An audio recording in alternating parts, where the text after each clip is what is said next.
This is a demonstration of how to use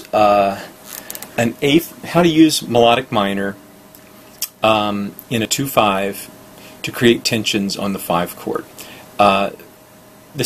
Basically this whole lesson is 2 chords: A minor 7 to D7 alt, A minor 7 to D7 alt. Now when I think of those two changes, A minor 7 to me is the 2 chord of the key of G, so really I'm just thinking the key of G on the A minor 7 chord. You can play a strict A minor Dorian sound if you want to. Here's G. Whoops, I don't need that anymore, do I?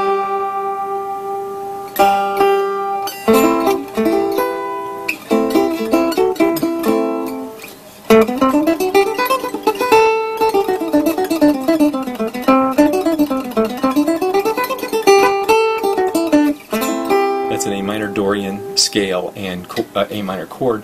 But basically anything in G works. So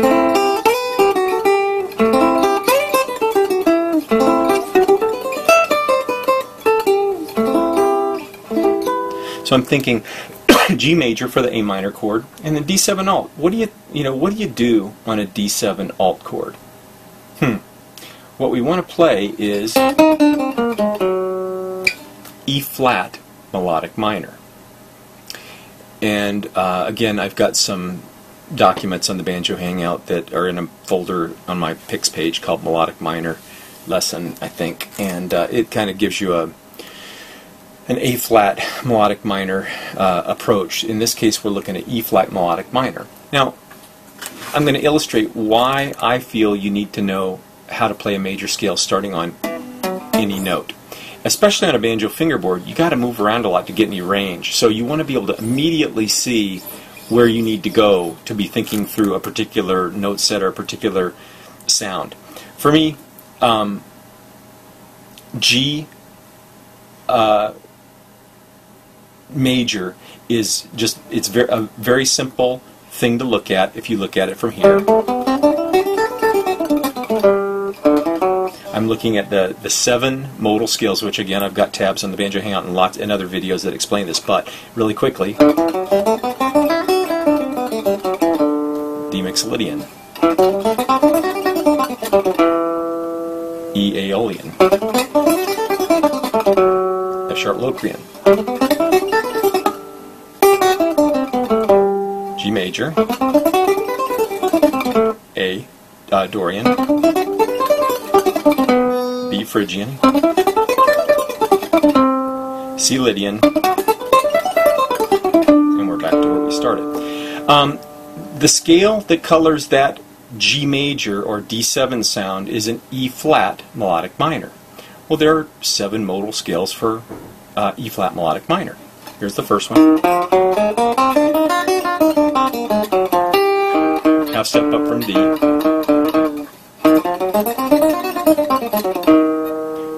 F. I'm not going to explain what the modal scale or how we describe them, but basically it's E flat melodic minor starting on an F. G flat, A flat, B flat, C, D, and then back to E flat. Now, when you use those in conjunction, if you see a 2/5, A minor for 2 bars, D7 for 2 bars, every time you go to A minor, you're sliding into a G major scale, and every time you hit the D7, you're playing E flat melodic minor.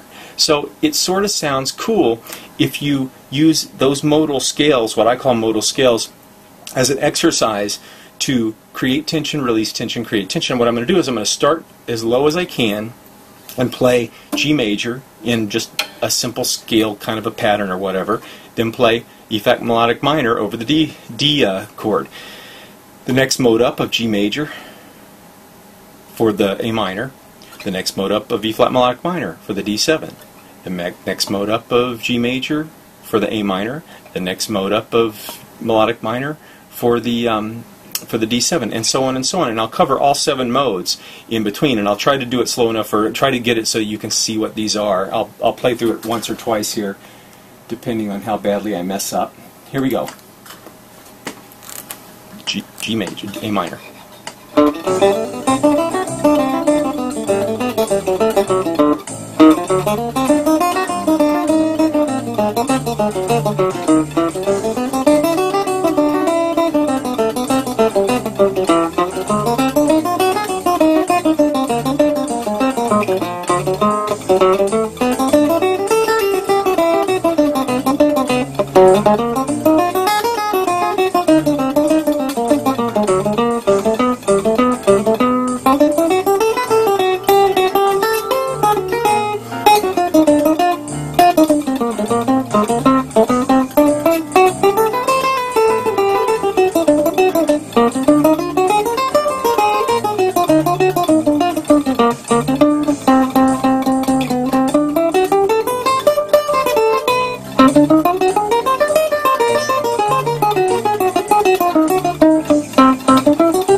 Back at the top again.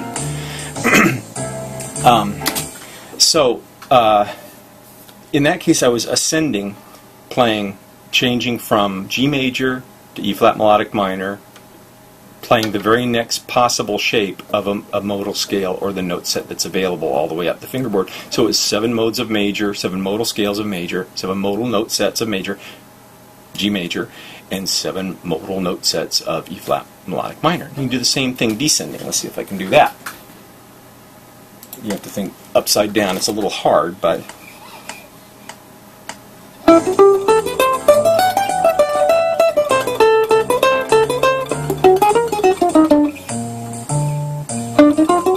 that's wrong.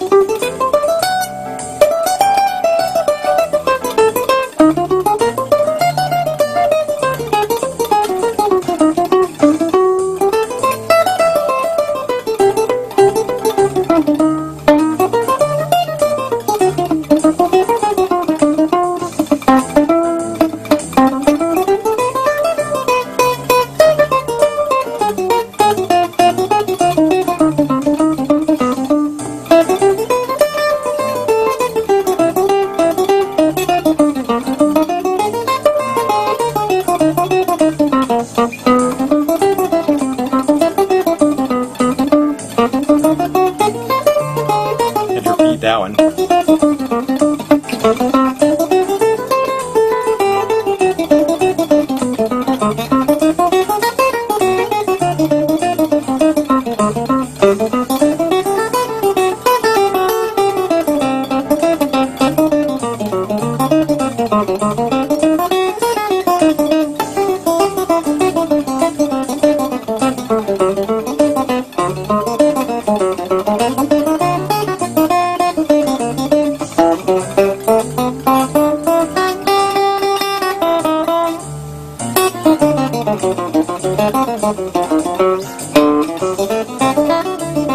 We're back to the bottom. There's a million exercises you can do with that, and I'm just trying to cover all the notes so you can see the shapes and see how they sound compared to one another. But basically, that's just this sound.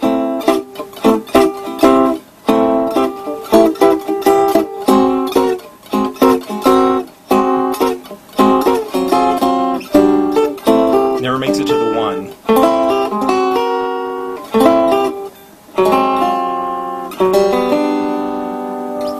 And so anyway, that's an exercise I do quite often. I follow it up with other exercises, and I'm always trying to see the changes around those linear shapes so that I can use them in conjunction, and trying to see a bunch of other things too, trying to see thirds, trying to see fourths, fifths, sixths on the fingerboard while I'm playing through that set of changes. Anyway, that's just one way I do it, and it really helps to just do it in one key first. Don't mess around and try to do it in a bunch of keys at once. It'll just boggle your mind unless you're far smarter than me. Anyway, I hope you have